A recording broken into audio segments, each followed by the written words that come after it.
ಸಖತ್ ಟೇಸ್ಟಿಯಾಗಿ ಮಟನ್ ಸಾಂಬಾರನ್ನ ಹೇಗೆ ಮಾಡೋದು ಅಂತ ನೋಡೋಣ. And please share and like subscribe. First ನಾನಿಲ್ಲಿ ಒಂದು ಸ್ವಲ್ಪ ಮಟನ್ ತೊಗೊಂಡಿದ್ದೀನಿ.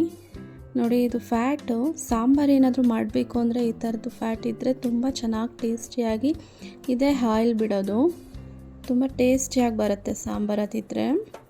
ನೆಕ್ಸ್ಟ್ ಒಂದು ಆನಿಯನ್ ಕಟ್ ಮಾಡ್ಕೊಂಡಿದ್ದೀನಿ, ಒಂದು ಸ್ವಲ್ಪ ಬೆಳ್ಳುಳ್ಳಿ ಜಜ್ಕೊಂಡಿದ್ದೀನಿ. ಆ್ಯಂಡ್ ಒಂದು ಕುಕ್ಕರ್ ತೊಗೊಂಡು ಆಯಿಲ್ನ ಆ್ಯಡ್ ಮಾಡಿಕೊಂಡೆ, ಸ್ವಲ್ಪ ಆನಿಯನ್ ಹಾಕ್ಕೊಂಡಿದ್ದೀನಿ. ಆನಿಯನ್ ಎಲ್ಲ ರೆಡ್ಡಾಗಿ ಫ್ರೈ ಆಗಬೇಕು. ನೆಕ್ಸ್ಟ್ ಮಟನ್ ಎಲ್ಲ ಅದರಲ್ಲಿ ಹಾಕ್ಕೊಳ್ಳೋಣ.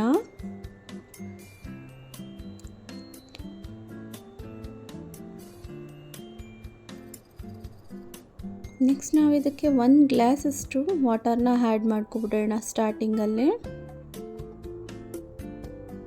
ಸ್ವಲ್ಪ ಬೆಳ್ಳುಳ್ಳಿ ಜಜ್ಕೊಂಡಿರೋದು ಆ್ಯಂಡ್ ಸಾಲ್ಟ್, ಸ್ವಲ್ಪ ಅರಿಶಿನದ ಪುಡಿ ಹಾಕ್ಕೊಂಡು ಒಂದು 5 to 6 ವಿಸಿಲ್ ಕೂಗಿಸ್ಕೊಳ್ಳೋಣ.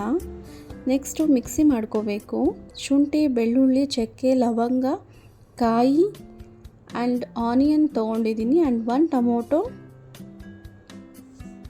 ಕೊತ್ತಂಬರಿ, ಪುದೀನ ಇಷ್ಟನ್ನು ನಾವು ಒಂದು ಪ್ಯಾನಲ್ಲಿ ಹಾಕ್ಕೊಂಡು ಆಯಿಲ್ ಹಾಕಿ ಸ್ವಲ್ಪ ಫ್ರೈ ಮಾಡ್ಕೊಳ್ಳೋಣ. ನೋಡಿ, ಫಸ್ಟಿಗೆ ನಾನು ಆನಿಯನ್ ಹಾಕ್ಕೊಂಡೆ, ಈರುಳ್ಳಿ, ಚಕ್ಕೆ, ಲವಂಗ, ಟೊಮೊಟೊ ಆ್ಯಂಡ್ ಶುಂಠಿ, ಬೆಳ್ಳುಳ್ಳಿ,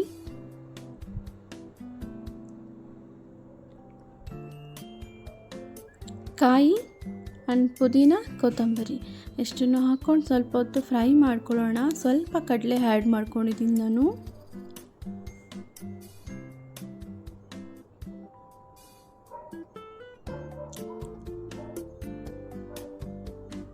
ಆ್ಯಂಡ್ 1/2 ಟೇಬಲ್ ಸ್ಪೂನು ಗಸಗಸೆನ ಆ್ಯಡ್ ಮಾಡ್ಕೊಳ್ಳಿ, ತುಂಬ ಚೆನ್ನಾಗಿ ಬರುತ್ತೆ ಸಾಂಬಾರು.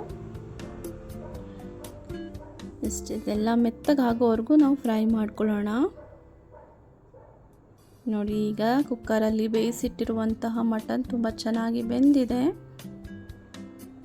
ಮಿಕ್ಸಿ ಗ್ರೈಂಡ್ ಮಾಡಿಕೊಂಡು ಸ್ವಲ್ಪ chilli powder, dhaniya powder and mutton sambar powder ಇಷ್ಟನ್ನು ಹಾಕ್ಕೊಂಡು ಬ್ಲೆಂಡ್ ಮಾಡ್ಕೊಂಡಿದ್ದೀವಿ. ಎಲ್ಲನೂ ಕುಕ್ಕರ್ಗೆ ಆ್ಯಡ್ ಮಾಡ್ಕೊಳ್ಳೋಣ ಮಟನ್ ಜೊತೆ. ಆ್ಯಂಡ್ ಇನ್ನು 1 ಗ್ಲಾಸಷ್ಟು ನಾವು ನೀರು ಆ್ಯಡ್ ಮಾಡ್ಕೊಂಡಿದ್ದೀನಿ. ಆ್ಯಂಡ್ 1 ಸ್ಪೂನ್ ಸಾಲ್ಟ್ ಹಾಕ್ಕೊಂಡೆ ಮತ್ತು ಕಸೂರಿ ಮೆಥಿನ ಆ್ಯಡ್ ಮಾಡಿಕೊಂಡು ಒಂದು 5 to 6 ವಿಸಲ್ ಕೂಗಿಸ್ದೆ. ನೋಡಿ, ಮಟನ್ ಸಾಂಬಾರು ರೆಡಿ ಆಗಿದೆ.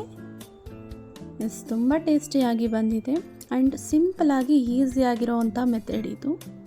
ಟ್ರೈ ಮಾಡಿ ನೀವು ಕೂಡ. ಆ್ಯಂಡ್ ಮುದ್ದೆ ಜೊತೆ ಕಾಂಬಿನೇಷನ್ ಸಖತ್ ಟೇಸ್ಟಿಯಾಗಿರುತ್ತೆ. Thank you so much.